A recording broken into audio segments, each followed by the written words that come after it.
po sa ating lahat, ganun din sa lahat ng pamilya na naka-tune in para sa gawain ng Panginoon ngayong gabi. Welcome po sa ating lahat, ang bawat pamilya, welcome. At para po sa patuloy nating gawain, saglit po tayong yumuko para tayo'y mananalangin. Hallelujah. Dakilang Diyos na makapangyarihan sa lahat, patuloy Panginoon, pinupuri ka namin Ama, pinasasalamatan ngayong gabi o Diyos. Salamat Panginoon sa patuloy mong gabay at patnubay sa bawat pamilya, Panginoong Hesus, na patuloy na naglilingkod sa iyo ng may katapatan, Panginoon. Lord, salamat sa gabing ito, Panginoon, sa bawat pamilya na naka-tune in. Patuloy na samahan mo kami, O Diyos. Patuloy na i-guide mo kami, Panginoon. At buksan niyo po ang aming mga puso para, Panginoon, sa pakikinig ng inyong mga salita na lubusan po naming maunawaan, dakilang Diyos. Para po maging guide namin sa pang-araw-araw na pamumuhay, Panginoon. Lord, bago nga po sa lahat, Ama, humingi po kami sa inyo ng paglilinis sa aming mga puso at isipan. Linisin mo kami, O Diyos, para maging karapat-dapat kami, Panginoon, sa inyong harapan. Ito'y sa iniisip man namin, sa salita, sa gawa, sinasadya man namin o hindi, dakilang Diyos, patawarin niyo nga po kami, Lord, para, Panginoon, kami po'y maging kalugod-lugod sa inyong banal na harapan. Dakilang Diyos, salamat, Panginoon, sa gabing ito. Patuloy na bigyan mo kami pusong mapakumbaba, Panginoon, upang madama namin ang pagkilos mo sa bawat isa sa amin, Panginoon. Sa bawat mga anak mo, O Diyos, na nakikinig ng inyong mga salita, patuloy, Panginoon, na bigyan mo kami ng pusong marunong makinig at pusong natuturuan, dakilang Diyos. Lord, wala po kaming magagawa kung kami hiwalay sa inyo. Kaya pinagkakatiwala namin sa inyo, Panginoon, ang gawaing ito hanggang sa matapos. Maging aming Pastor, Lord, na magdadala ng inyong mensahe, bigyan mo siya ng patuloy na karunungan, kaalaman, Panginoon, nga nagmumula sa iyo, Ama. Itago niyo po siya sa inyong likuran, Panginoon, upang siya po, Ama, ay maging kalugod-lugod sa inyong banal na harapan. Salamat po, Panginoon, sa gabing ito. Salamat maging sa hindi pa po naka-tune in, dalangin namin, Panginoon, ipaalaala mo sa kanila sa gabing ito na ang gabing ito, Panginoon, ay para sa gawain mo, O Diyos. Patuloy ka naming maitaas, mapaglingkuran sa Espiritu at sa katotohanan. Kaya salamat po, Ama, sa gabing ito. Sa inyo po namin pinagkakatiwala hanggang sa matapos. Sa tanging pangalan ni Jesus, na aming Panginoon at tagapagligtas. In the name of Jesus, Amen and Amen.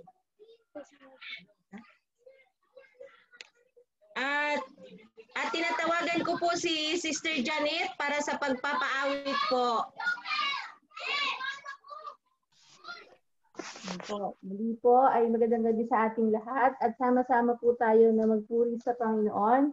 Awitan natin ng Lord at pasalamatan natin siya.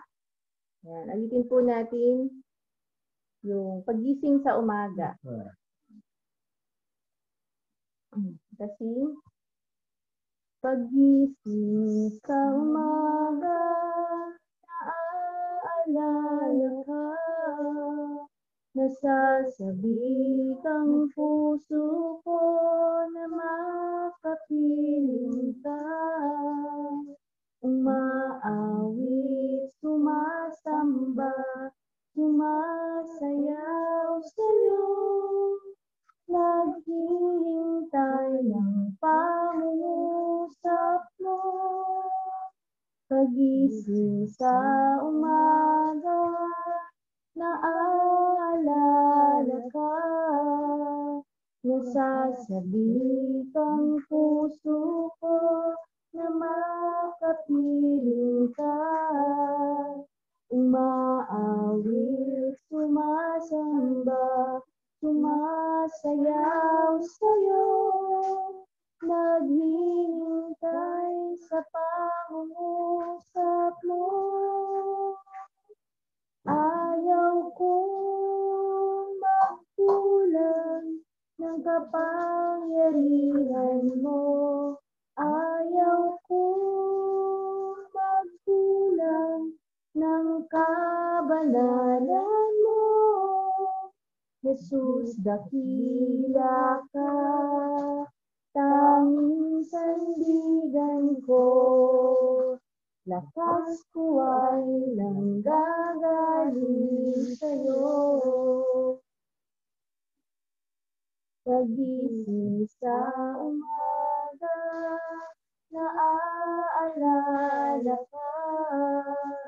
Nasasabik ang puso ko na makapiling ka.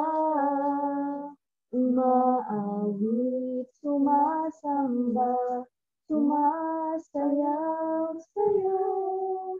Naghihintay sa pangungusap mo.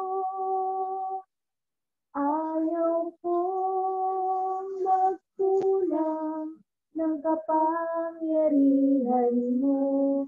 Ayaw kong magkulang ng kabanalan mo. Jesus, dakila ka, tanging sandigan ko. Lakas ko ay nanggagaling sa'yo. Ayaw kong magkulang ng kapangyarihan mo. Ayaw kong magkulang ng kabanalan mo. Jesus, dakila ka, tanging sandigan ko. Lakas ko ay nanggagaling sa'yo. Lakas ko ay nanggagaling sa'yo. Pupurihin ka, O Diyos. Ang aming alay ay pagsamba. Paluwalhatian at parangalan. Kapangyarihan mo'y walang katulad. Pupurihin ka, O Diyos. Ang aming alay ay pagsamba.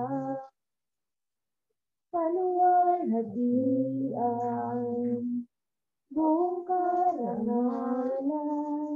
Kapangyarihan mo'y walang katulad.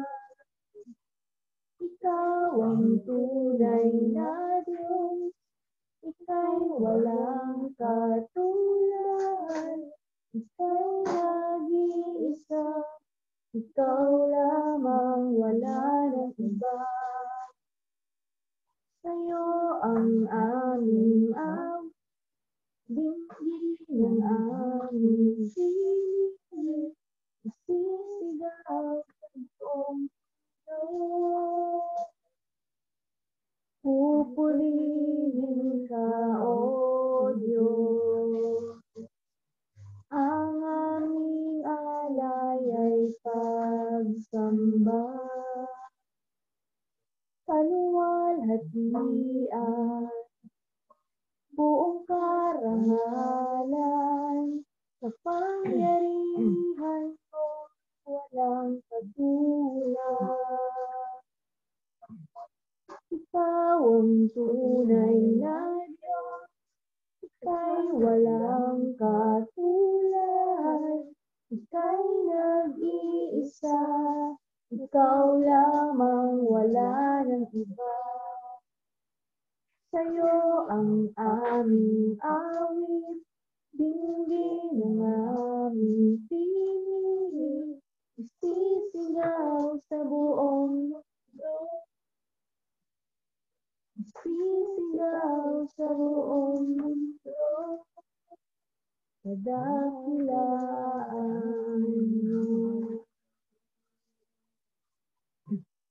Ang Diyos na makapangyarihan sa lahat, salamat po sa gabing ito na muli ka namin napapilihan, na ulitan, Panginoon, at kami ang aming mga puso ay lubos na nagpupulit, nagpapasalamat sa inyong mga pagpapala muli na binigay sa amin sa maghapong ito, sa araw nito, Panginoon. Kaya patuloy ka namin aawitan ng awiting pasasalamat. Awitin po natin yung give thanks. Give thanks with a grateful heart. Give thanks with the holy. Give thanks because He's given Jesus Christ, His Son. Give thanks with a grateful heart. Give thanks to the Holy One. Give thanks because He's given Jesus Christ, His Son. And now let the weak say, I am strong. Let the poor say, I am rich, because of what the Lord has done for us. And let the weak say, I am strong. Let the poor say, I am rich, because of what the Lord has done for us. Give thanks. We give thanks. Amen. So Diyos po ang kapurihan. Amen. And salamat Sister Janet sa magandang awitin po para sa ating Panginoon. Maraming salamat. At magpatuloy po tayo sa ating gawain at tinatawagan ko po ang ating mahal na Pastor June para sa pagpapahayag ng salita ng Diyos. Helen, baka may magpapa-testimony po. Sorry po. Baka mayroon pong gustong magpapatotoo.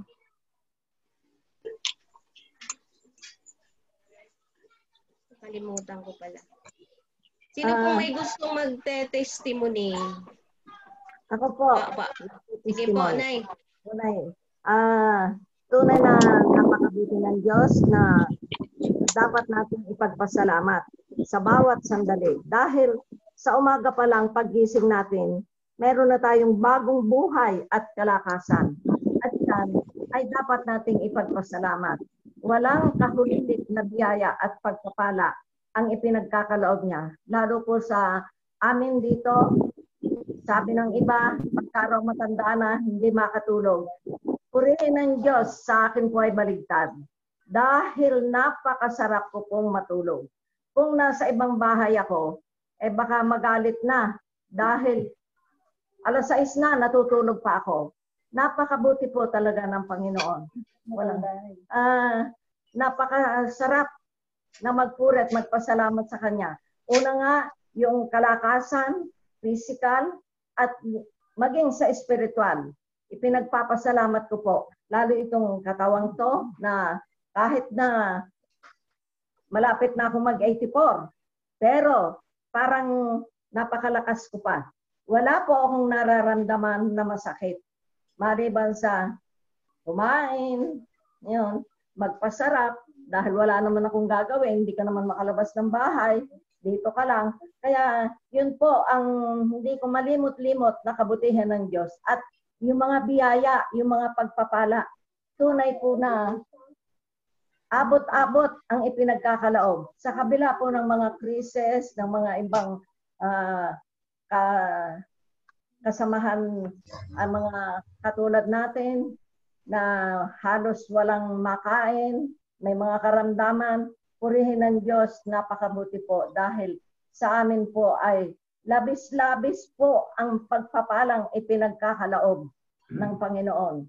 At yung mga pangangailangan, yung hindi mo na hahanapin na ganito, ganyan. Dahil ando doon na, ipinagkaloob na ng Panginoon. At yan po ay hindi sa ipinagmamalaki ko, ipinagyayabang, pero talaga pong nando doon yung kanyang biyaya. Kaya hindi po dapat na ipagwalang bahala. Kung may dumarating man po na trials, kasama po yun. Dinadalisay lang ng Panginoon ang ating pananalig at pananampalataya sa Kanya. At marami pa po na mga pangyayari. Pero napakabuti talaga ng Diyos. At meron pa pong isa, 3 kaluluwa sa buwang ito ang nailapit ko sa Panginoon. Hindi po ako maalis ng bahay, pumupunta rito sa amin, kamag-anak ko naman, di naman iba, ay tumanggap sa Panginoon. At yun po ang isang labis kong ipinagpapasalamat pa. Saka itong ating gawain, huwag tayong magkulang. Yung sabi ko nga, sa umaga pala, yung aking memory verse, seek ye first the kingdom of God and His righteousness, and all things shall be added po, added. Meron na, dinagdagan pa. Yan po ay walang katapusang pagpapala na ipinagkakaloob. At marami pa, pero sa ibang pagkakataon na lang po. Dahil bigyan naman natin ng oras yung ibang kapatid na nais magpatotoo. Yan po ang aking labis na pinagpapasalamat sa Panginoon. Kalakasan, pananalig at Amen. Hallelujah. Always give thanks to the Baka Lord. may gusto pa po. Sino pa yung may gusto?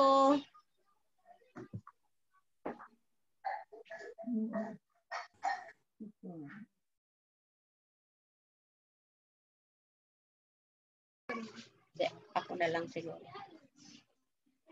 Ako din, magpapasalamat ako sa Lord. Patuloy na pinupuri ko rin, pinasasalamatan ang Panginoon sa kanyang walang hanggang kabutihan. Talagang napakabuti ang Lord magpakailan pa man, kasi sa kabila ng hirap ng buhay, sa kabila ng virus na napakatagal na po, ang Lord ang siyang nag-iingat sa ating lahat at sa pamilya po namin. Kaya salamat sa Panginoon na bagamat si Philip wala pong trabaho, salamat sa Lord kasi pinoprovide ng Panginoon lahat ng aming pangangailangan. Kaya thank you talaga sa Lord, maging sa kalakasan na sinusustain niya sa akin. Salamat sa Lord. Bagamat minsan mayroon pong masakit na pangangatawan, pero sa biyaya ng Lord ay nawawala naman din. Kaya purihin talaga ang Lord, napakabuti niya. Kaya ako inaamin ko po na napakarami kong pagkukulang sa Lord. Subalit, nagpapatuloy pa din. Yun po ang mahalaga dahil sa mga pagkukulang tayo nagpapatuloy sa Panginoon. Yun lang po ang pinapasasalamatan ko sa Lord. Thank you, Lord. Ay.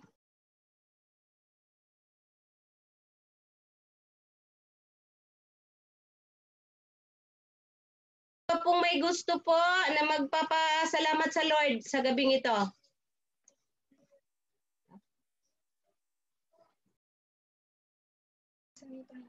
Wala na po.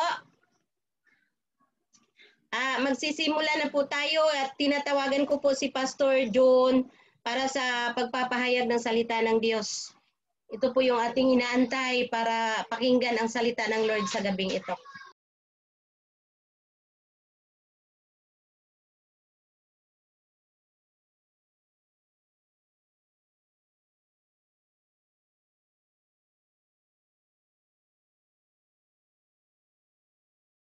Pastor, naka-mute po yata kayo.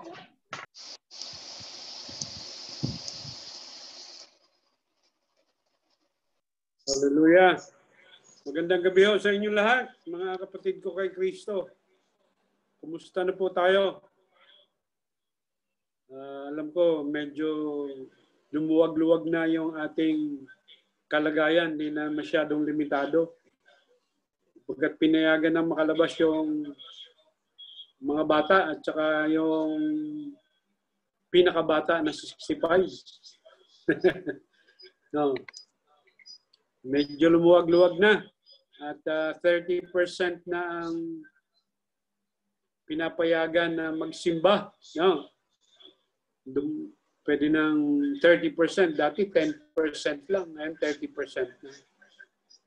So, dahan-dahan po ay nakakaluwag-luwag tayo.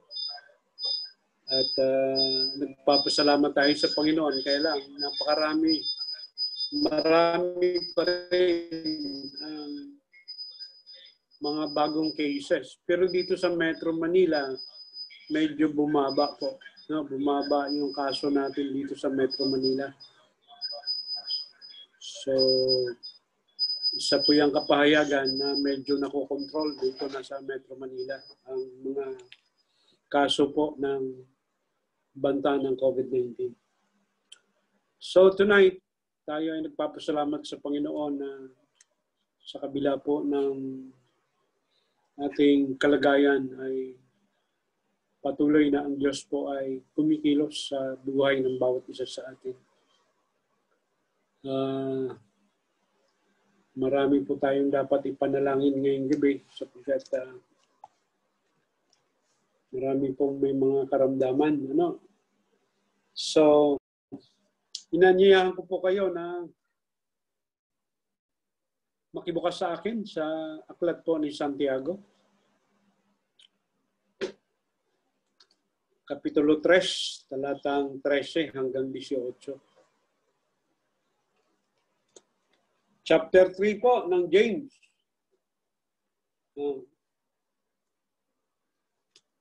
Ang Tagalog po ng James ay Santiago. No? Si Tiago. Kapitulo 3, talatang 13 hanggang talatang 18. Babasahin ko po ito. Pakinggan ninyo. Sundan nyo sa inyong mga Biblia. Ang karunungang galing sa Diyos. Sino sa inyo ang marunong at nakakaunawa? Ipakita ninyo ito sa pamamagitan ng wastong pamumuhay na bunga ng kapakumbabaan at karunungan. Ngunit kung ang naghahari sa inyong puso ay inggit, makasariling hangarin, huwag ninyong iyang ipagmalaki at huwag ninyong pabulaanan ang katotohanan. Hindi galing sa Diyos ang kanyang karunungan, kundi mula sa diablo. Makasanlibutan at makalaman, sapagkat saan man naghahari ang inggit at makasariling hangarin, maghahari din doon ang kaguluhan at lahat ng uri ng masamang gawa. Ngunit, 17, ang may karunungang mula sa Diyos, una sa lahat ay may malinis na pamumuhay. Siya ay maibigin sa kapayapaan, mahinahon, mapagbigay, mahabagin, at masipag sa paggawa ng mabuti. Hindi nagtatangi at hindi nagkukunwari. At namumunga ng katwiran ang binhi ng kapayapaang inihasik ng taong maibigin sa kapayapaan. Diyos po ang magpala sa pagkabasa ng salita po ng Diyos dito sa Santiago 3, 13 hanggang 18. Ang kalagayan po natin na almost 7 months na tayong naka-lockdown. At alam po natin kung ano po ang idinulot ng pandemyang ito sa buhay po ng mga tao, maging sa mga anak na Diyos. At alam natin na napakarami ng buhay ang nawala. Lalo na po yung mga senior citizen. No? Kaya napakahalaga po ang wisdom, no, sa panahon po ng COVID-19. Kailangan maintindihan natin ito at malaman natin ito na napakahalaga po ng wisdom. Hindi sapat ang knowledge, no? Hindi magiging sapat ang karunungan, no? Kung wala po yung kaalaman.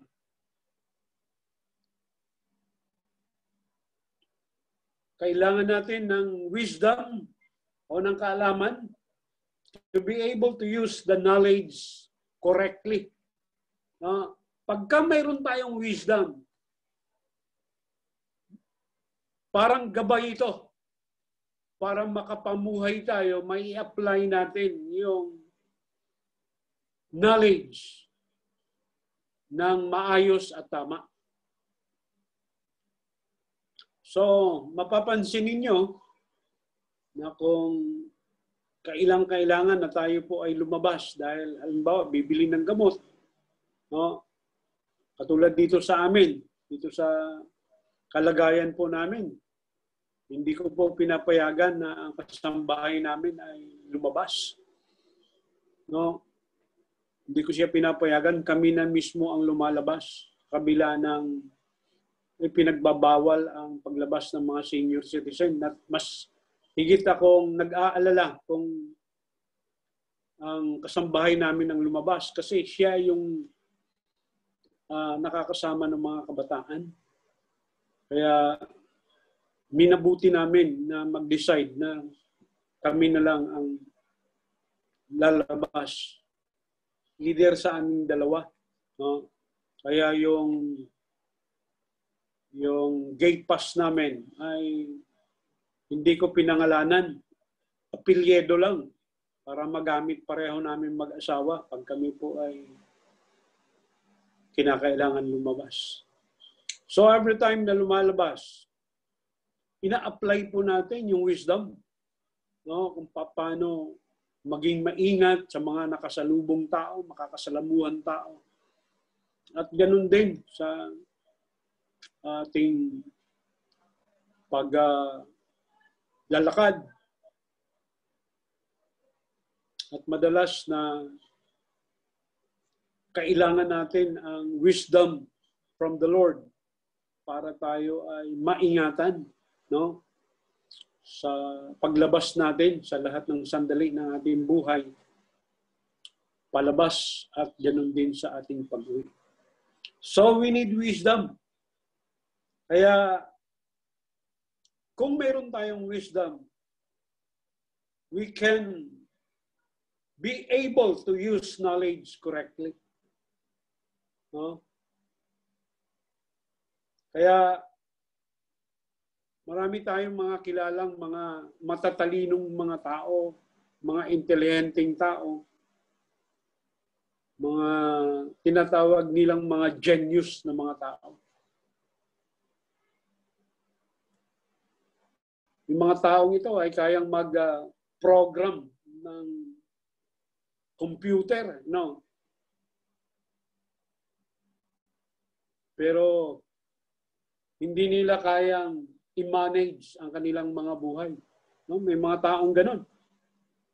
Intelihente, henyo. Kayang-kaya nilang magprograma ng computer. Pero hindi nila kayang i-manage yung kanilang mga buhay. So, we need wisdom. We need wisdom. And si James po, si Santiago ay nagtuturo na ang tunay na kaalaman ay practical at hindi po theoretical. No? Practical po ang wisdom.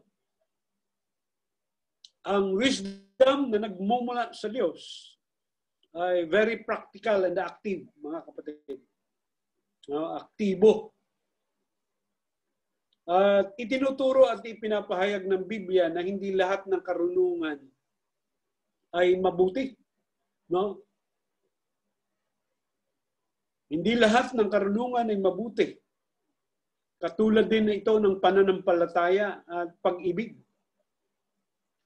May mga tunay at mayroon ding mga fake. No? May wisdom na fake. Ang wisdom na fake ay hindi mula sa Diyos, kundi mula kay Satanas. No? Sayang i-fake ni Satanas. Kaya saan ba nagmumula? May dalawang klase kasi na wisdom, mga kapatid. Ang una, true wisdom comes from above. No? Nagmula ito sa itaas. Magmula sa langit. Na kung tawagin po ay heavenly wisdom. No?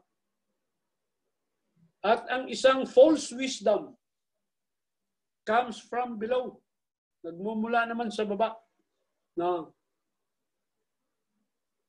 At itong nagmumula sa baba na kaalaman na ito ay man-made wisdom. No? Minsan ito ay man-made na wisdom.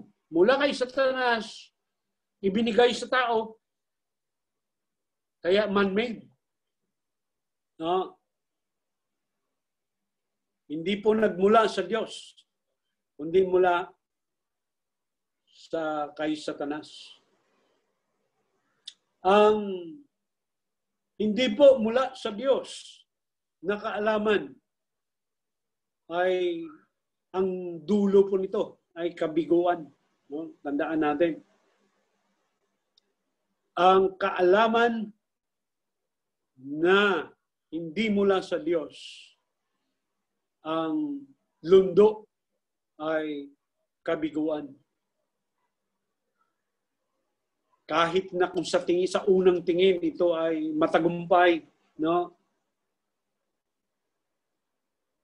Pero ang dulo po niyan ay kabiguan dahil hindi mula sa Diyos kundi wisdom from men. So ang Biblia po ay nagtuturo ng maraming kaalaman na gawa po ng tao. No? May mga examples na makikita tayo sa banal na kasulatan. Katulad ng nangyari sa Genesis chapter 11, verse 1 up to 9, yung Torre ni Babel. No, naalala natin. Gawa ng tao yan. Kaalaman na nagmumula sa tao, yung Torre ni Babel. Naging confusion. No? Nalito ang mga maraming tao sa panahon po ng Torre ni Babel. Nagtayo sila ng tore na gusto nilang abutin ng langit. At gusto nilang magkaroon ng isang salita. Kaya ang dulo po ay kaguluhan. No? Ang idinulot ay failure, kabiguan, and kaguluhan at naging komplikado. Maraming na-confused. Naalala po natin si Haring Saul. Nung si Haring David po ay, nung si David ay pumunta sa kampo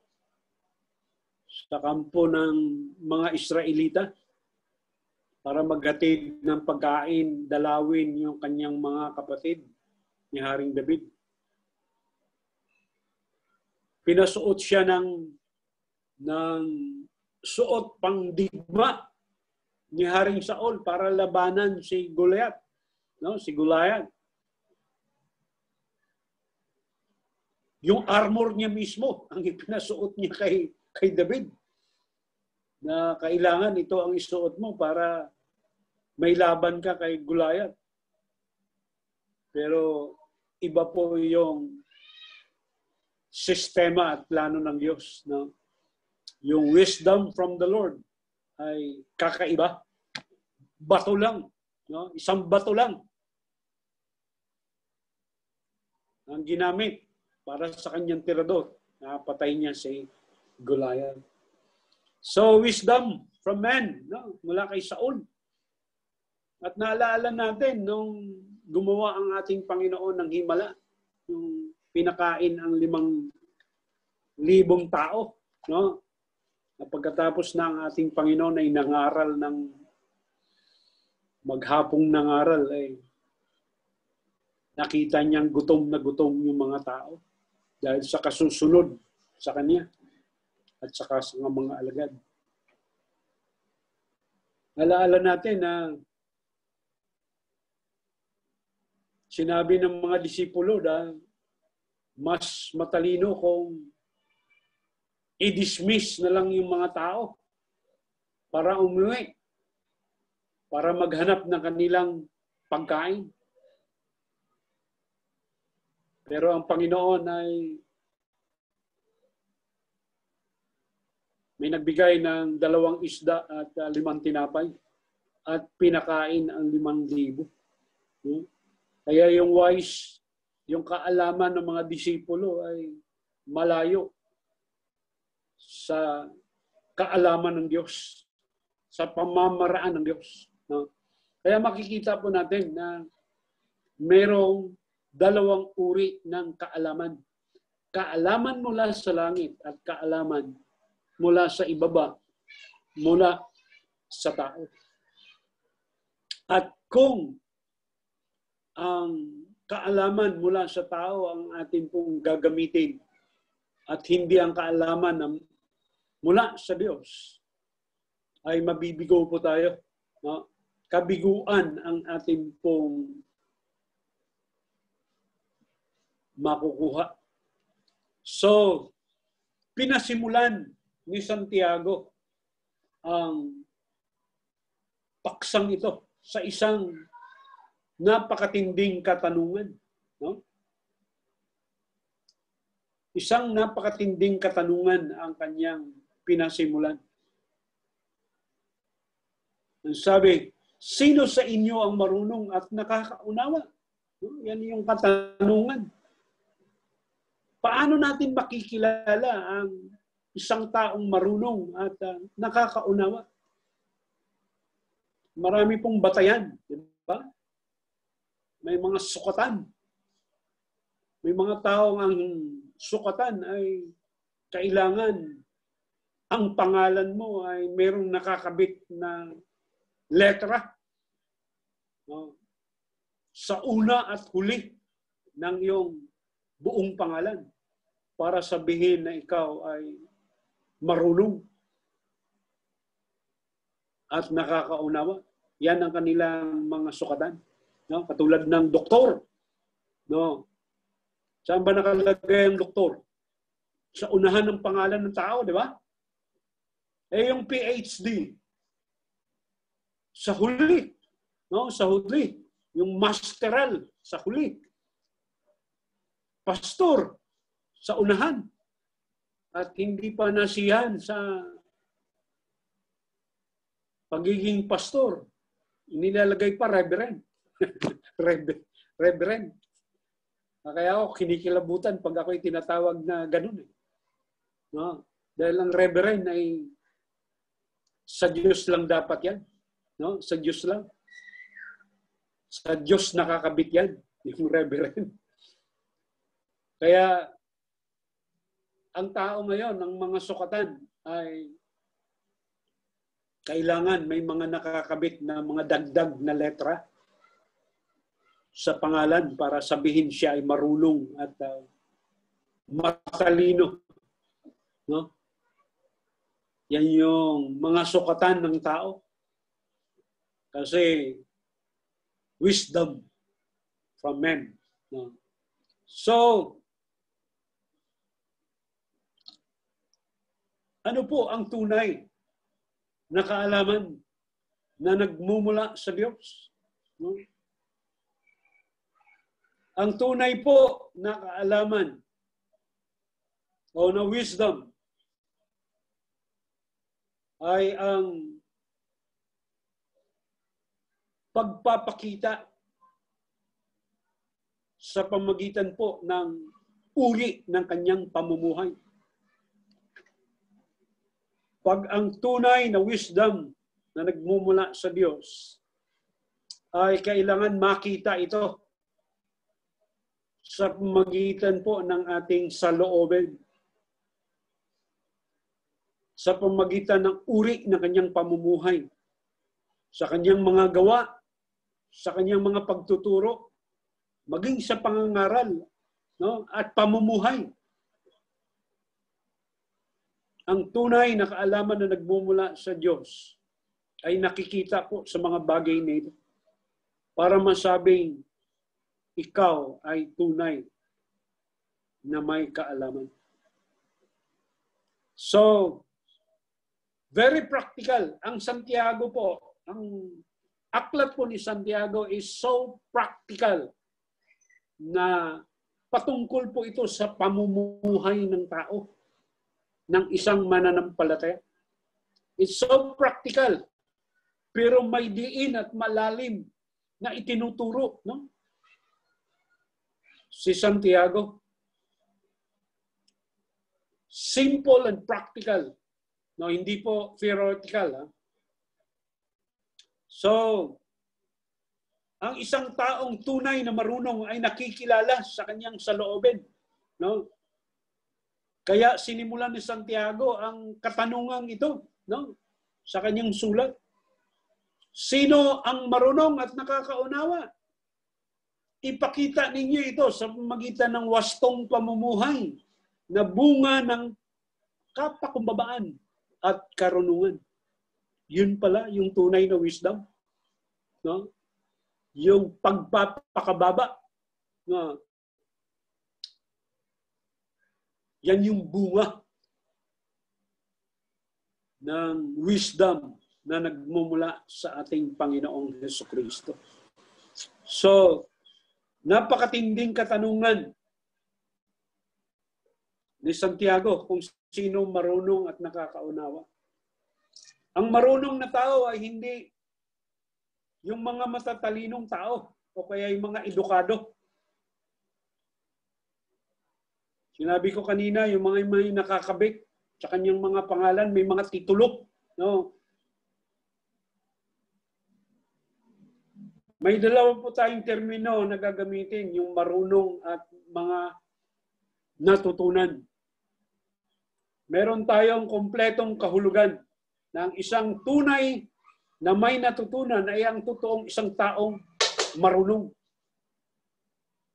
Upang makilala kung sino ang tunay na marunong at may natutunan, ay kailangan pang minsan hinahanapan pa natin ng diploma, sertipiko.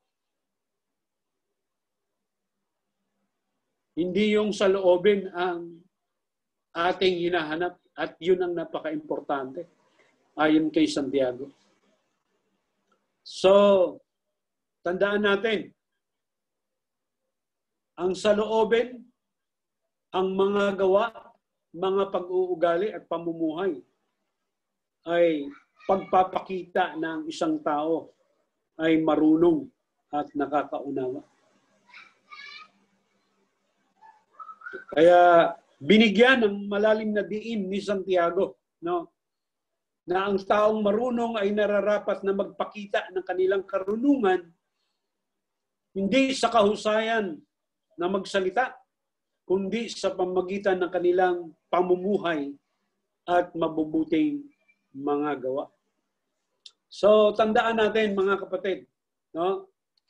Sapagkat ang sabi ng verse 14, ngunit kung naghahari sa inyong puso ay inggit at makasariling hangarin, pag ito po ang makita natin, yung contrast, no? Una ang inggit o yung tinatawag sa English na envy, no?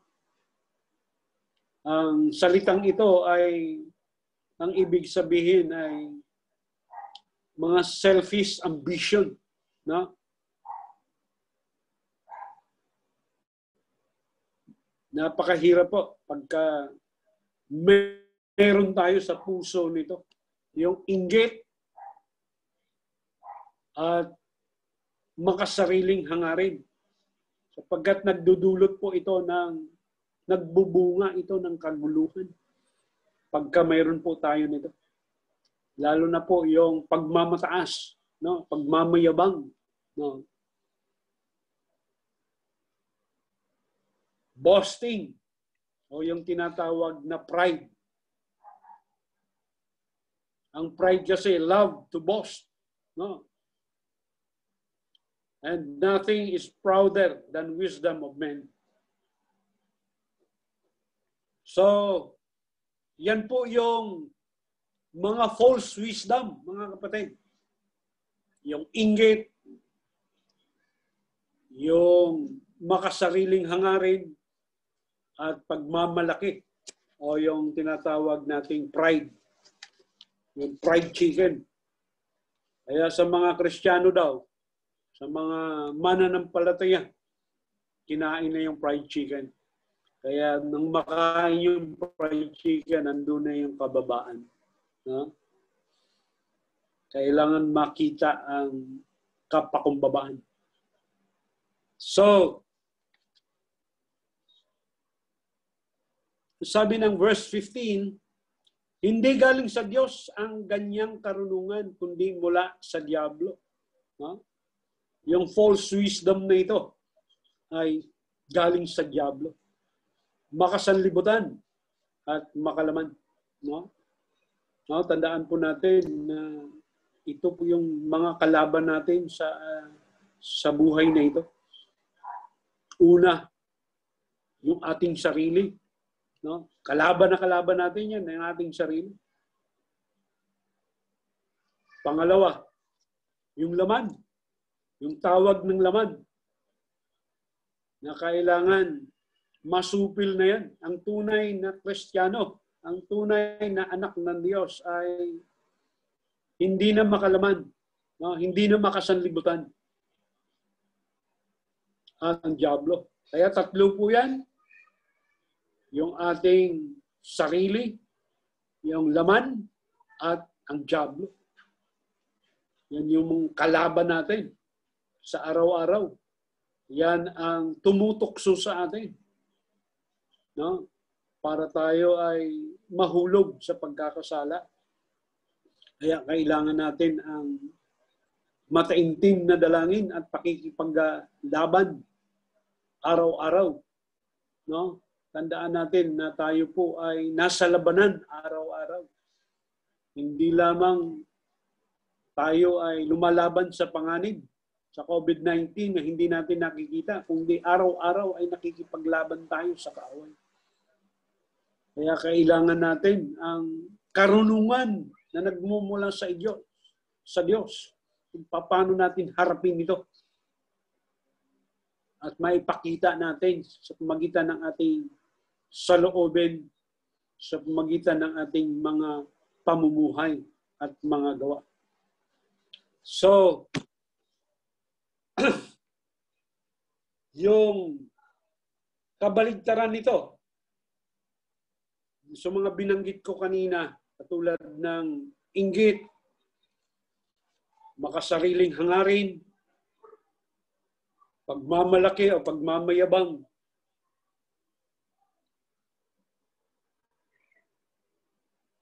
yung meekness naman. No?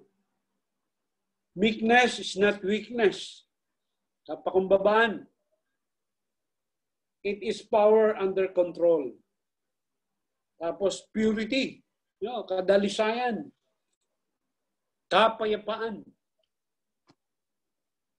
Yung gentleness na yan. Yung bunga ng Espiritu. No? Yung kahabagan. Mga sincerity. No, yan po yung mga kabaligtaran nitong mga bagay na ito. Pag yan ay nakita sa buhay ng isang Kristiyano, makikita mo yung kanyang down to earth na pamumuhay. Wala kang makikitang yabang. No, wala kang makikitang yabang. Ang isang Kristiyano ay dapat hindi na po nakikitaan ng yabang. No?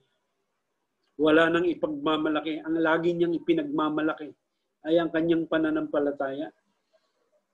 At si Kristo ang lagi niyang ipinagmamalaki sa kanyang buhay.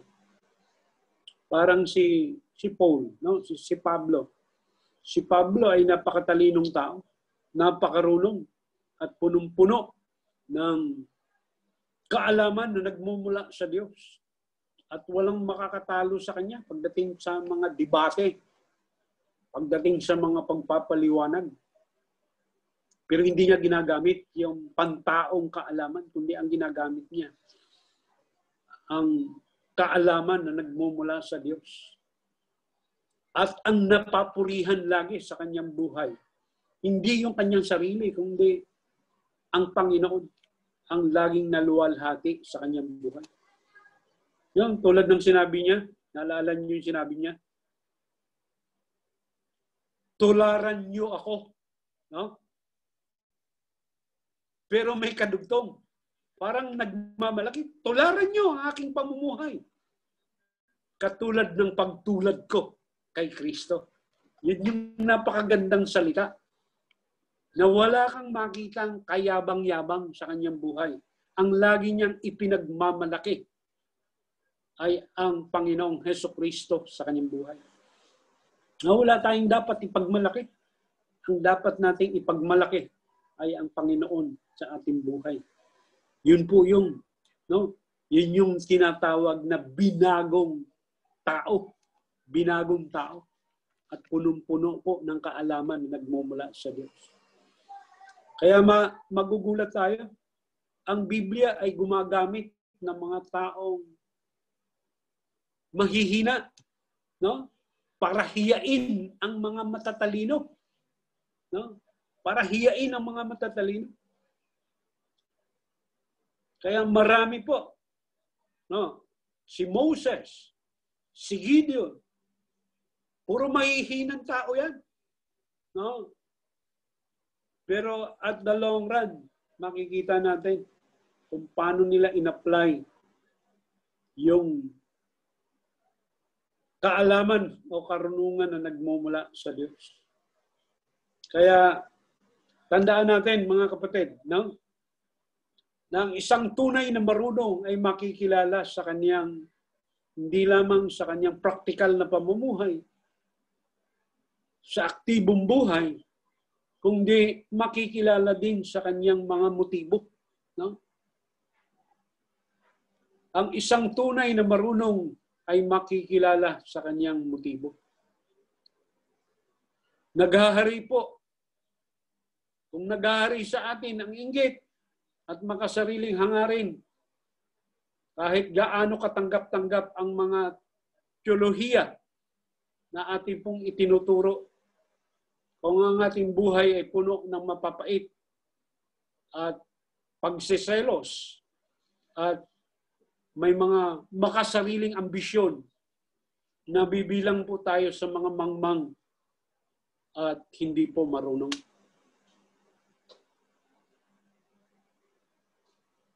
Ang pangatlo po, ang tunay na marunong ay nakikilala sa kanyang pag-uugali. Sabi po ng verse 17, ngunit ang may karunungan na mula sa Diyos, una sa lahat ay may malinis na pamumuhay. Siya ay maibigin sa kapayapaan. Peacemaker.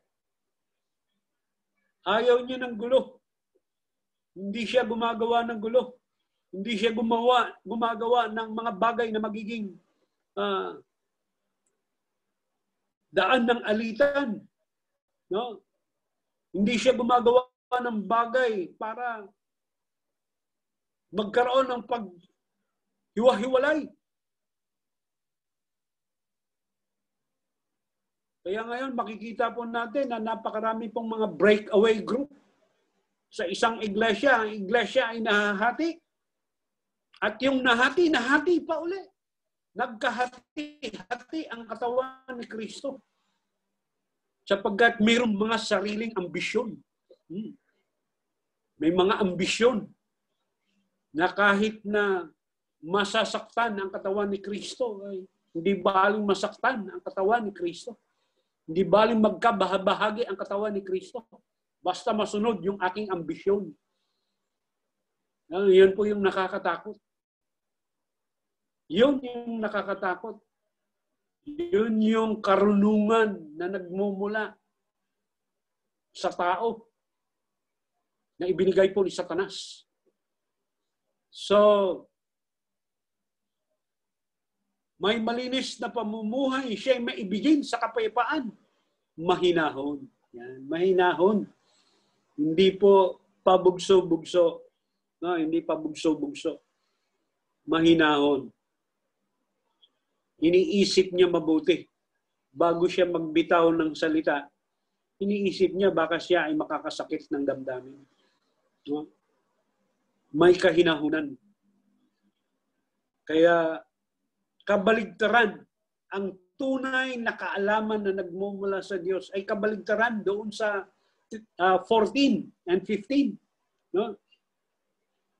Contrast ito, mga kapatid. Kaya sincero. No? Sincero siya. At mahinahon, mapagbigay. No? Mapagbigay. Mahabagin at masipag sa paggawa po ng mabuti. Yan po yung contrast doon sa ating wisdom from men. Ano? Kaya napakaganda po na makita po natin ito. Ito po yung mga bunga ng Espiritu. Na kung tunay na tinanggap natin ang banal na Espiritu at kung ito ay namumuhay, He dwells in us, no? Namumuhay siya at nakatira siya sa ating buhay. Dapat makita po ito. Sapagkat ito ang nagpapahayag na tayo po ay marunong at may kaalaman na nagmumula sa Diyos. At hindi lamang po yan. No? Masipag sa paggawa ng mabuti. Hindi nagtatangi at hindi nagkukunwari. Yan. No? Marami pong, sa panahon po natin ngayon, ay napakarami pong mga fake news, di ba? Maraming mga kunyari lang. Ang daming fake. Sabi nga, Pastor, panahon po ng plastic ngayon. Plastika na lang. Nakakalungkot po. Hindi bali pong plastic, basta Tupperware. O kaya Orocan. Huwag lang yung mga plastic na gawa lang sa mga gilid-gilid. Kahit plastic, mamahali naman. Mga ganun ba? Kailangan po natin ang tunay. No? Hindi pagkukunwari. No? Ang Kristiyano po na tunay na marunong ay hindi nagkukunwari. Kung ano yung kanyang nararamdaman, kung ano yung kanyang buhay ay pinapakita niya ng tama. No? Kaya tanungin po natin ang ating mga sarili. Tayo po ba ay marunong at nakakaunawa? Dapat makita po ito. No? Dapat makita po ito. Ulitin ko po. Ngunit ang may karunungan mula sa Diyos, una sa lahat, ay may malinis na pamumuhay. Siya ay maibigin sa kapayapaan. Ayaw niya ng gulo. No? Kapayapaan. Kasi ang Panginoon ay, ang gusto ng Panginoon, peace. No? Kapayapaan. Dito sa langit, ganun din. Sa lupa. Mahinahon, mapagbigay, mapagparaya. No? Hindi niya pinipilit yung kanyang sarili. Mahirap yung ipilit mo yung sarili mo. Kaya pag ang isang tao ay mapilit sa kanyang sarili. Kabiguan ang dulo nito. No? So, mahinahon at mapagbigay, mahabagin at masipag sa paggawa ng mabuti. Hindi nagtatangi at hindi nagkukunwari. At ito po yung maganda, itong 18. At namumunga ng katwiran, ang binhi ng kapayapaan. No? Gusto niya ng kapayapaan, pero nasa tama siyang katwiran. No? Sapagat ang binhi ng kapayapaan, inihasik ng taong maibigin sa kapayapaan. So, ito po ay paalaala sa bawat isa sa atin, mga kapatid, na kung ang isang Kristiyano ay namumuhay, kung ano po yung kanyang itinanim, ay ganun din po ang kanyang aanihin sa kanyang buhay. Sowing and reaping. No? Kung ano yung itinanim, yun din yung kanyang aanihin. So, ang mga Kristiyano, kailangan pong sumunod. Christian who obeys God's wisdom, sow righteousness. Hindi po ang kasalanan. Tinatakwil ng isang Kristiyano ang kasalanan. Hindi nagpapatuloy sa pagkakasala. Maaring siya'y mahulog sa pagkakasala. Maaring siya'y matukso. Pero hindi nagpapatuloy. No? Napakarami pong great people na nahulog din sa pagkakasala. Pero ang pinakamaganda sa lahat ay ang pagbabalik loob sa Panginoon. Kaya nga tinawag si David na the man with God's heart, own heart. Dahil every time na siya ay nakagawa ng kamalian at kasalanan sa Diyos, hindi siya nagdadalawang salita. Nagbabalik loob. Humihingi ng kapatawaran. At yan po ang gusto ng Panginoon sa atin. Yung laging nagbabalik loob. He sow peace, not war. No? Siya po ay naghahasik ng kapayapaan at hindi po away o kaguluhan o paghiwa-hiwalay. Yan ang kanyang itinatanim. The life we live enables the Lord to bring righteousness and peace in the lives of others. Kaya tandaan po natin, isang seryoso po na bagay ang magiging isang troublemaker sa pamilya po ng Diyos. Napakaseryoso po yun. Kung ikaw ang pinagmulan ng kaguluhan, no, sa pamilya po ng Diyos. One of the sin that God hates is that of sowing discord among brethren. No? Yung magka-hiwa-hiwalay. Hindi magkaroon ng pagkakaisa, kundi magkanya-kanya. Magkanya-kanya ng lakad. So yan po ang nangyayari sa panahon po natin. Dahil sa mga motibo, mga maling motibo, maling, hindi na i-apply ang mga practical na pamumuhay. Huh? Kaya nasusukat, maging ang mga manggagawa ng Diyos dito sa huling mga panahon, ay nasusukat kung gaano sila katapat sa kanilang pagkatawag sa kanila ng Diyos. Minsan dahil lang sa pera, no? Dahil lang sa pera. Nagkaroon na ng pagkakakilanlan ng isang tao. Kaya napakatindi ang sabi ng Biblia. Ang pag-ibig sa salapi ay ugat ng lahat ng uri ng kasamaan. The love of money is the root of all evil. Tandaan natin, kailangan natin pera. Walang tao hindi kailangan ng pera.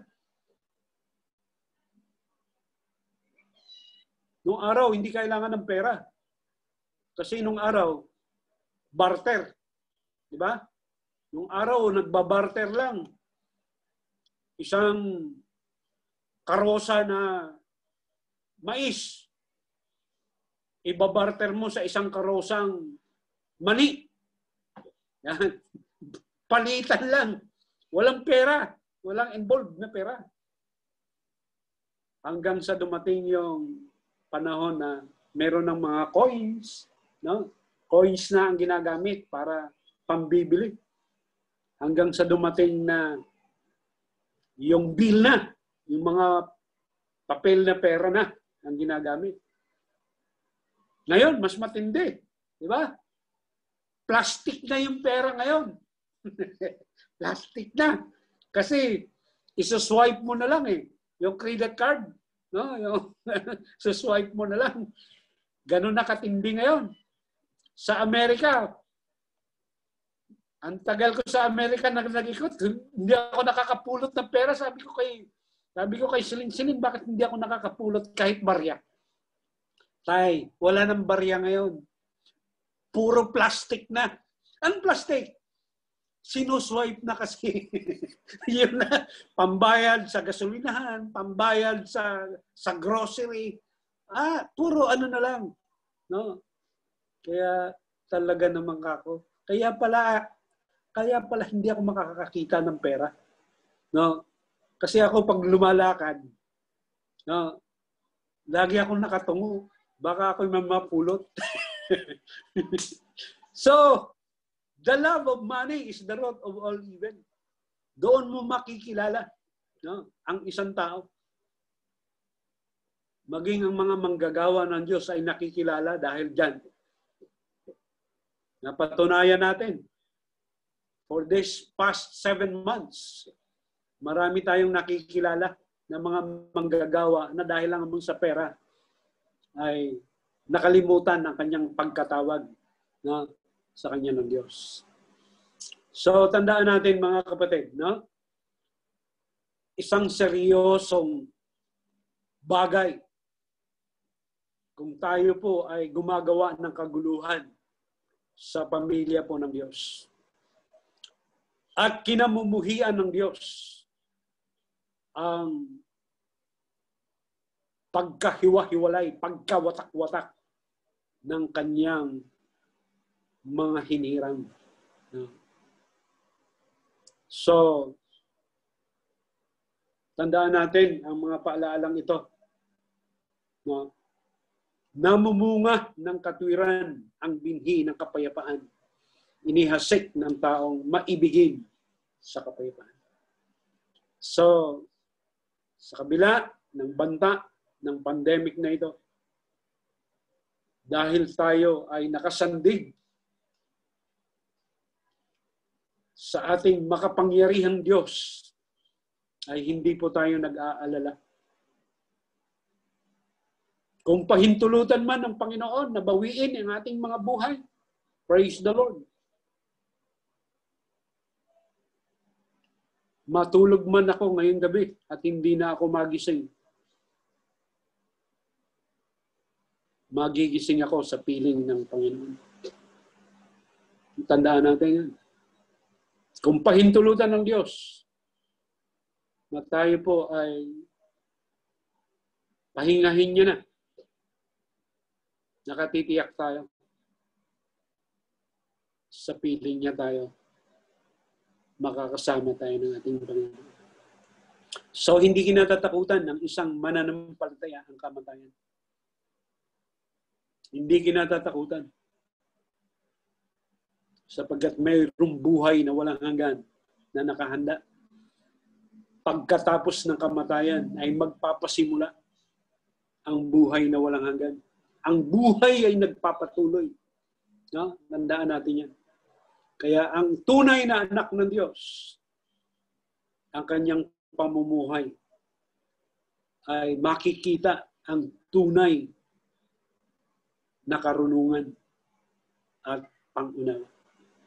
Makikita ito sa kanyang praktikal na pamumuhay, makita ito sa kanyang mga motibo, at makikita ito ng taong marunong sa kanyang mga pag-uugali. So, nawa maging pagpapala ang ating pong natunghayan ngayong gabi. Kaya ulitin ko ang tanong ni Santiago sa bawat isa sa atin. Sino sa inyo ang marunong at nakakaunawa? Pakitaas ang paa. Praise the Lord. Magandang gabi po sa inyo lahat. Amen. Maraming salamat, Pastor, sa napakagandang mensahe po sa gabing ito. Na ang tunay na Kristiyano ay makikita sa ating buhay at kailangan natin ng mataimtim na panalangin pang di tayo madaig ng gawa ng kaaway. Kaya salamat po sa mensaheng ito. Nawa maging aral po to sa ating mga buhay sa gabing ito. Kaya salamat, Pastor, sa magandang salita ng Diyos. Prayer.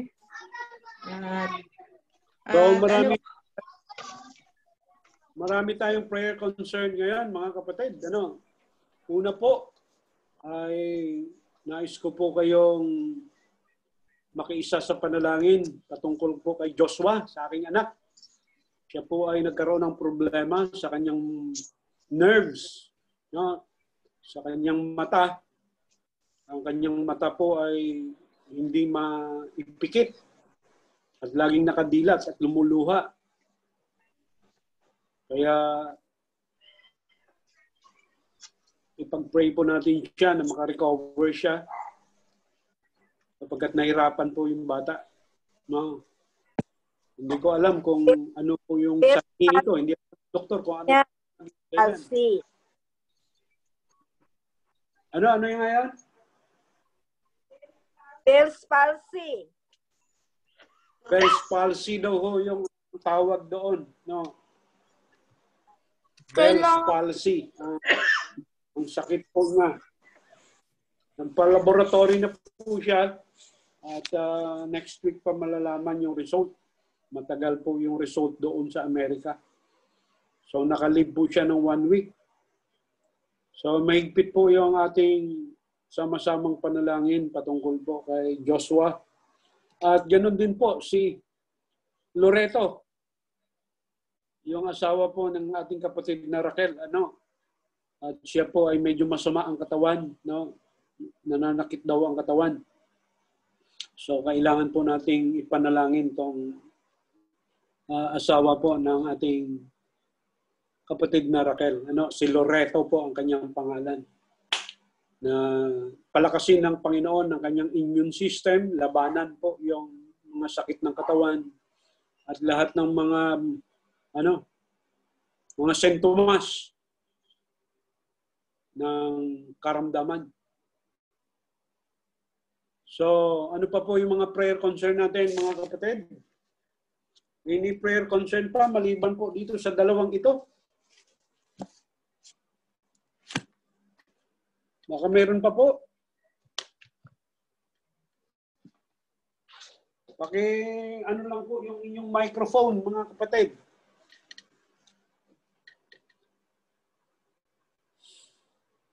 Patuloy po nating ipanalangin yung prayer request ni Brother Ray, yung senior citizen additional pension. Baka abuti na tayo ng Pababa ni kailangan matanggap na ito. Hallelujah. Medyo nawawala sa focus. Pastor. Opo. Pastor, pa ganun, padagdag lang po kami sa prayer request sa inyo. Opo. Pastor, ganun lang po. Pag-pray mo lang po yung mga sakit namin. Ano po yun? Nasa barko. Mga ubot sikon po. Hindi pa matanggal-tanggal. Ubo at sipon. Opo. Talagang puso po ngayon yan dahil meron po akong ituturo. Mayroon ako ituturo. Therapy po ito. Therapy po. Ito pong thumb natin. Itong thumb natin. Sa ilalim po niyan, yung base niya, may malambot po. Pisilin niyo po yan ng mahigpit na mahigpit. Dito po, sa ilalim nito. Pisilin niyo ng mahigpit po, magkabila. Ng mga 3 minuto. Pisilin niyo ng mahigpit. Sa ubo po yun. Okay. Yan po. Ito po, tingnan niyo. May malambot po dito. Di ba may buto? Sa ilalim po ng konti niyan, may malambot. Malambot daw, Mig. Ang tigas naman yan eh. Sa ilalim po, yung pinaka-base niyan. May malambot. Yan ang pindot. Pindot po. Tingnan nyo ha. Magkabila po. Ganon. Yan. Sa ubo po yun. Sa ubo. Natutunan ko po yun sa dipindot. Ngayon, pag hindi kayo masyadong makahinga, yung pagitan po ng ilong. Dito po, malapit po, pagbaba ng kilay ng konti. Yan. Apo. Pindutin din ho ng matagal. Pag hindi kayo makahinga. Pag hindi kayo makahinga. Yan po pinipindot. Pagkatapos, ibababa niyo po dito. Dito. Sa ilalim po ng ilong. Dito sa ibabaw ng ilong, sa pagitan ng ng kilay at dito. Pagkatapos po dito sa likod. Sa ilalim po, yung may malalim na bahagi diyan. Sa batok. Pag hindi kayo masyadong makahinga sa sipon. Dito po sa batok, mayroon pong malalim na parte diyan. Mayroon pong malalim na parte diyan sa batok. Dito po, ewan ko kung nakikita nyo. Therapy po yan, therapy. Wala pong mawawala sa atin dyan. Dahil pipindutin lang naman natin. Pipindutin. Nga ang ginagamit ko pagka medyo nahirapan ako huminga. Hallelujah. Nakuhawa natin. Dito. Amen po. Amen. Pagkatapos dito. Pagkatapos sa likod po. Ito. Dalawang rin po. Yung medyo malalim na parte dyan. May malalim na parte dito sa batok natin. Hanapin nyo lang ho yun. Tapos pindutin. Simple lang ho yun. Makakatulong po yan. Apo.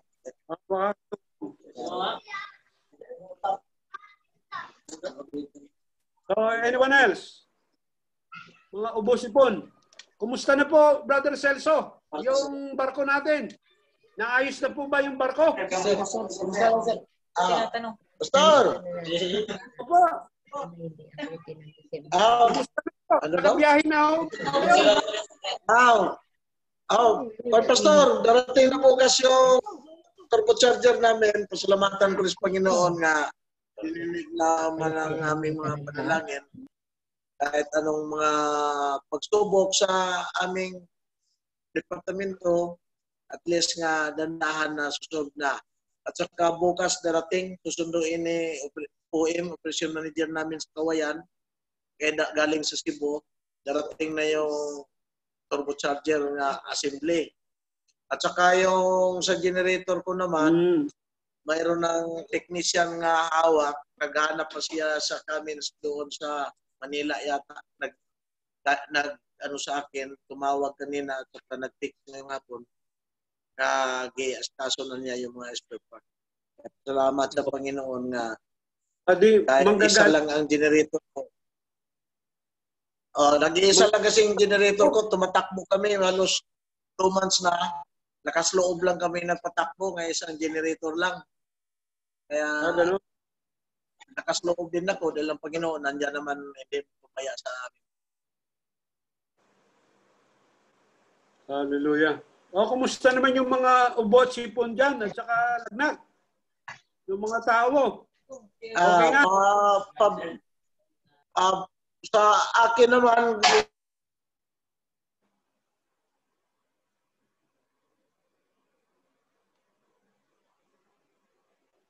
Hallelujah.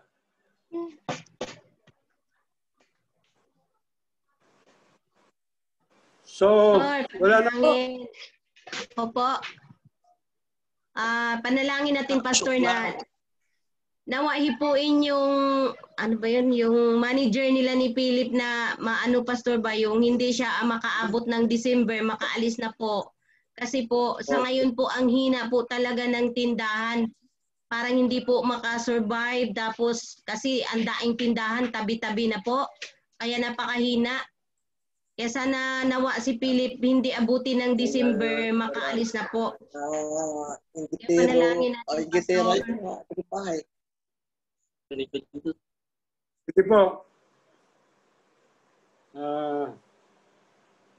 Lingin natin sa Panginoon na pabiyahin na siya. No? So, Kasi, wala na po. Pastor, yung kamay ko kasi ito, hindi na po siya maitupi-tupi, nakatuwid na lang. Tapos masakit. Pag natupi siya, binabalik kong ganon. Kasi hindi na maibalik. Parang, hindi ko alam kung pasma ba to. Ano? Opo, kabilaan po yan. Sa dami kong trabaho. Yung kalakasan, Pastor, na patuloy na isusustain ng Panginoon. Kasi minsan, napapagod na rin talaga ako. Masakit na yung mga katawan ko.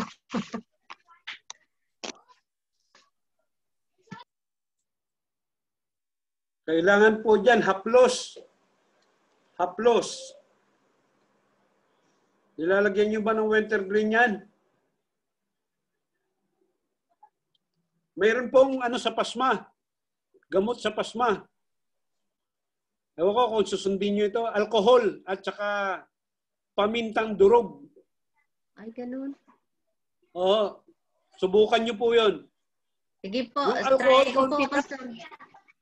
Alcohol at saka pamintang durog, mga 3 supot. Ay, ganun. Sige po, subukan ko po. Sa pasma po yun. Pasma. At saka arthritis. Sige, Pastor. Subukan Yun, niyo po yung arthritis. alcohol at saka pamintang durog. Opo, opo. O, yung Pamintang powder durog. na... yung powder. Oo, pamintang durog nga. Powder yun eh. Yung nasa... nire-repack. Opo. Mayroon ako niyan. Maganda ho sa pasma yun. Maganda sa pasma yun. Sige po, try ko, Alcohol. Pastor. Ang durog. Sa pasma. Ikaw, lagi kang nilalamig eh. Buti nga ngayon, Pastor, wala na po eh. Okay. Sige po. Hilot-hilutin po natin. Hilot-hilot. Yan panghilot natin. Panghilot po yon.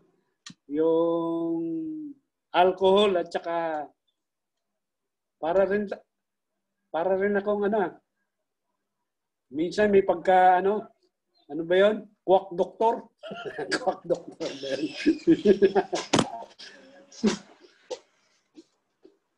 Ano po yon? Hindi po ano yan. May Si Quack Doctor. Hindi po invento yon.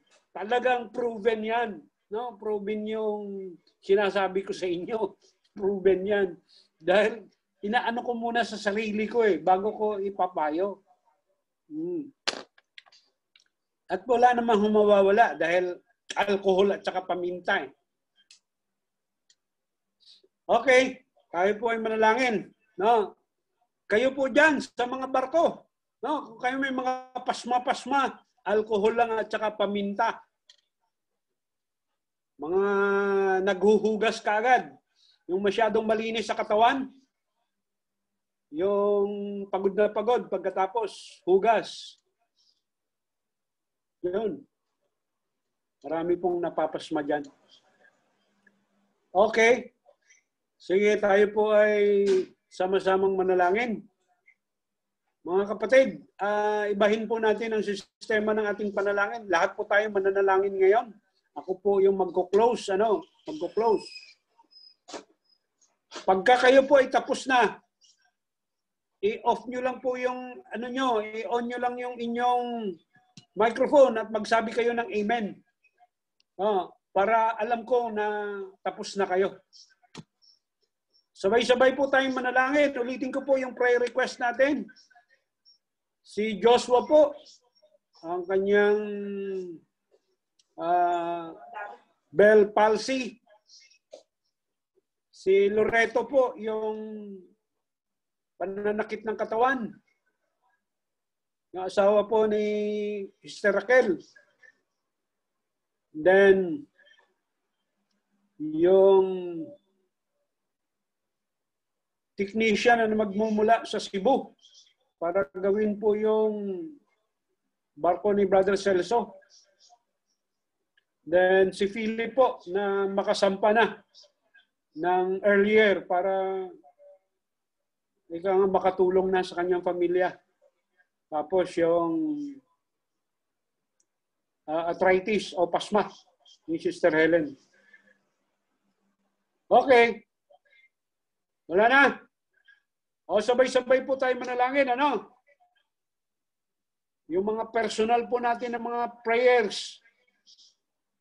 At ganun din po yung pagkatapos po ng ating sama-samang panalangin, ako po magko-close sa atin sa prayer. So, Tong Song Kido po yan, Korean prayer, Sabay-sabay tayong manalangin. May boses man o wala. Sabay-sabay tayong manalangin sa mga pangangailangan po natin.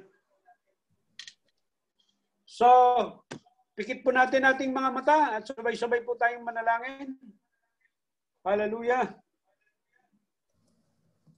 Lord God, we continue to pray with you. Lord, tutulungan natin at kanya ng bawat isa sa amin. Napakabuti mo, Lord, dahil mo ang puso ng bawat isa sa amin. Dahil mga kailangan, mga hiniin ng Diyos. Oras na ito, patuloran sa aming pagkukulang sa Diyos. Tanggapin sa aming pagdalangin ko ito. Joshua, sa kanyang karamdaman, makarecover siya.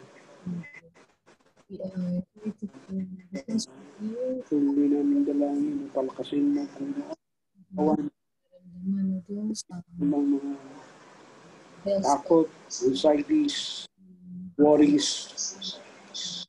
And then, Diyos, tinataas ko naman sa trono ng biyan. Si Philip, kapag po siya. Tulungan mo po, siya po ay makasampa. Na po magdasal. At kalooban mo, Panginoon. Katulong sa family. Dalangin ko rin ang mga karamdaman ng aking siya sa kanyang nararamdaman. Putin mo sila, kilala mo sila, Panginoon.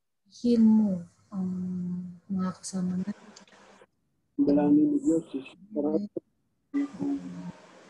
Daliri, Panginoon, in the name of Jesus. Lalapit namin si Philip o Diyos. Bigyan ng kapahinga. Siya ay makasakay bago magpasko. Sila itinataas sa Diyos.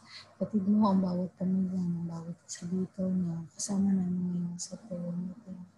Lord, we lift them up to you, Lord. Isa-isa po pamilya. Patuloy na.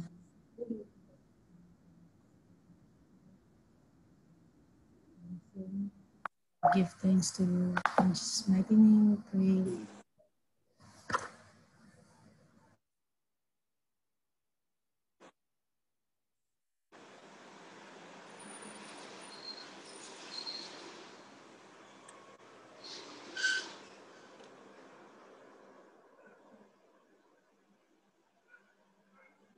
Say amen po kung tapos na kayo.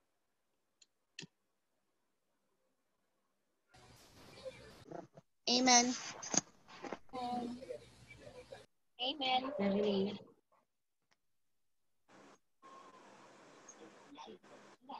Amen. Amen po.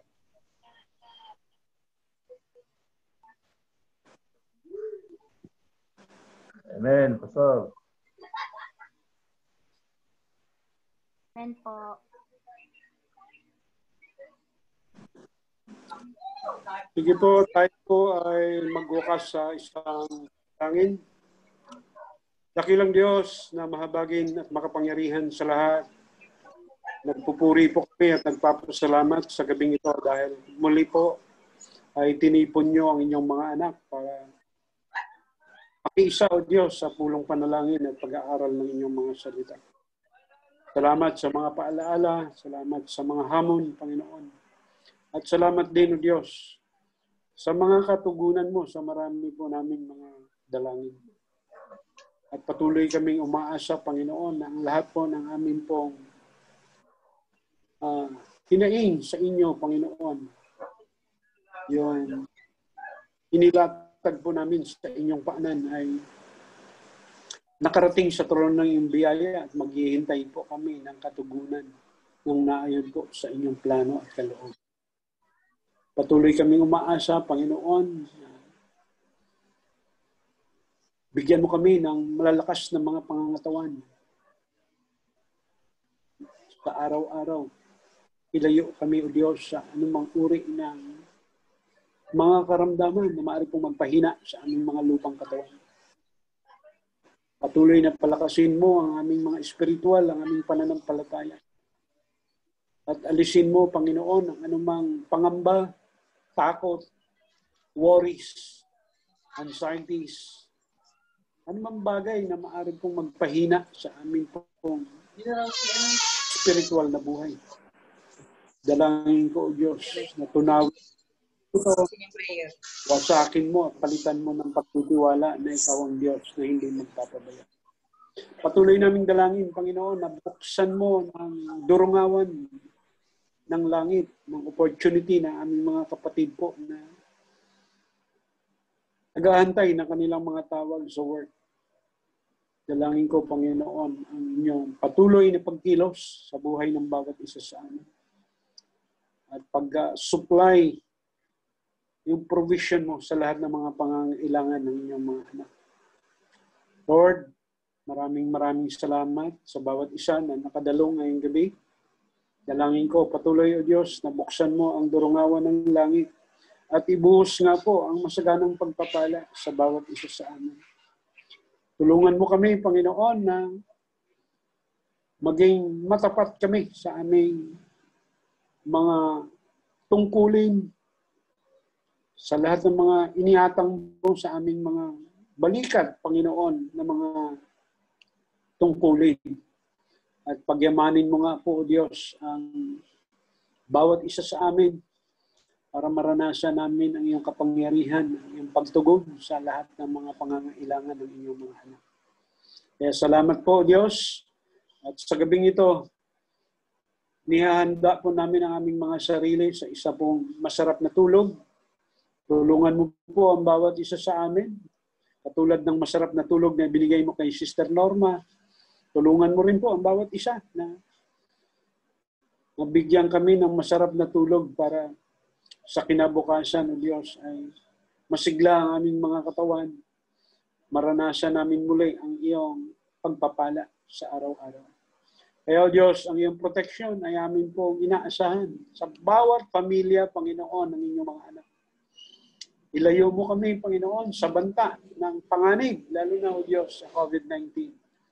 And we pray, Lord, na ang inyong kapangyarihan ng siyang lulukob sa bawat tahanan. Bantayan mo kami, O Diyos, sa buong magdamag.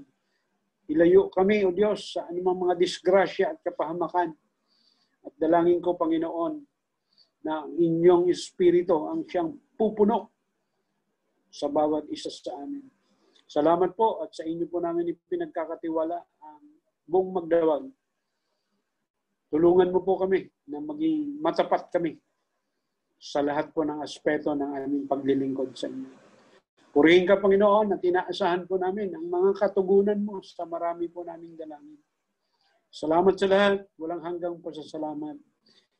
Sa tanging pangalan ni Kristo na aming Panginoon. Tanggapin po natin ang pagpapala ng Diyos sa Kanya na makapag-iingat sa inyo at makapag-aharap sa inyo na walang kapintasan, na may malaking kagalakan sa isang Diyos na tagapagligtas sa pamagitan ng aming Panginoong Hesukristo. Sa Kanya ang lahat-lahat na kapurihan, lahat-lahat na kaluwalhatian, karangalan at pasasalamat. Sa tanging pangalan ni Kristo Jesus na aming Panginoon. Amen at amen. Glory to His name. Amen. Salamat, Pastor. Sabi po, Hilingin ko lang po ang lahat kung maaring lapit po tayo saglit sa kanya. Tunan ko lang ho kayo ng photo. Salamat sa bawat isa. Ayan. Amen. Ayan po. Acknowledge lang din natin si Ate Raquel na patuloy na umaattend sa ating gawain. Maraming salamat, Sister Raquel. Ayan po. Okay. Smile po lahat, ha. Gandang gabi po. 1, 2, 3. Smile. Magandang gabi po sa lahat. Good evening. Good evening po sa lahat. God bless po. God bless Elaine. God bless po sa lahat. Bye. Bye. Brother Doming. magandang gabi sa lahat.